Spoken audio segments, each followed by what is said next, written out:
রাষ্ট্রদ্রোহ মামলায় কারাগারে থাকা বাংলাদেশ সম্মিলিত সনাতনী জাগরণ জোটের মুখপাত্র চিন্ময় কৃষ্ণ দাসের জামিন শুনানি হওয়ার কথা ছিল বৃহস্পতিবার 2 জানুয়ারি। অথচ তার আইনজীবী রবীন্দ্র ঘোষ এখনও ভারতে। হৃদজনিত সমস্যা নিয়ে তিনি কলকাতার একটি হাসপাতালে ভর্তি থাকার কারণে নির্ধারিত দিনে শুনানিতে অংশগ্রহণ করতে পারছেন না। এটাতে ভারতীয় সংবাদ মাধ্যম দ্য টেলিগ্রাফ জানিয়েছে, গতকাল হৃদজনিত সমস্যা নিয়ে কলকাতার SSKM হাসপাতালে ভর্তি হয়েছেন রবীন্দ্র ঘোষ। বিশেষ করে এর আগে দেশটির একাধিক সংবাদ মাধ্যমকে দেয়া সাক্ষাৎকারে এ আইনজীবী বলেছিলেন, চিন্ময়ের জন্য আইনি লড়াই করতে 2 জানুয়ারির আগেই দেশে ফিরবেন। বেআইনিভাবে জেলখানা রাখা হয়েছে, আমার ফাইট করা উচিত। পশ্চিমবঙ্গের ব্যারাকপুরে ছেলের সঙ্গে থাকছিলেন তিনি।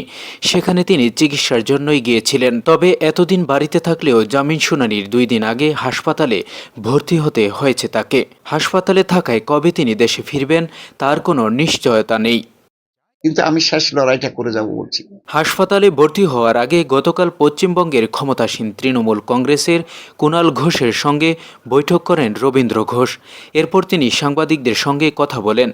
রবীন্দ্র ঘোষ জানান, চিন্ময় দাসকে যখন রাষ্ট্রদ্রোহিতার মামলায় গ্রেপ্তার করা হয় তখন এ ব্যাপারে হস্তক্ষেপ করার জন্য ভারতীয় প্রধানমন্ত্রী নরেন্দ্র মোদীকে চিঠি দিয়েছিলেন তিনি, কিন্তু সেই চিঠির উত্তর এখন পর্যন্ত পাননি। চিন্ময় প্রভু নির্যাতনের শিকার হয়েছে, শারীরিক এবং মানসিক। গত 25 অক্টোবর চট্টগ্রামে বাংলাদেশের জাতীয় পতাকার উপর গেরুয়া পতাকা উত্তোলনের অভিযোগে চিন্ময় দাসের বিরুদ্ধে রাষ্ট্রদ্রোহের অভিযোগে মামলা হয়। এরপর গত 27 নভেম্বর ঢাকা থেকে চট্টগ্রামে যাওয়ার সময় শাহজালাল বিমানবন্দর থেকে ডিবি পুলিশ তাকে গ্রেপ্তার করে। পরের দিন চট্টগ্রামের আদালতে তার মামলায় শুনানি ঘিরে আদালত চত্বরে ব্যাপক উত্তেজনা তৈরি হয়।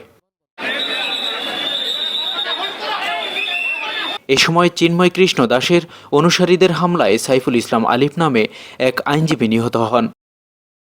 আগামীকাল চট্টগ্রাম মহানগর দায়রা জজ আদালতেই তার জামিন শুনানি হওয়ার কথা আছে।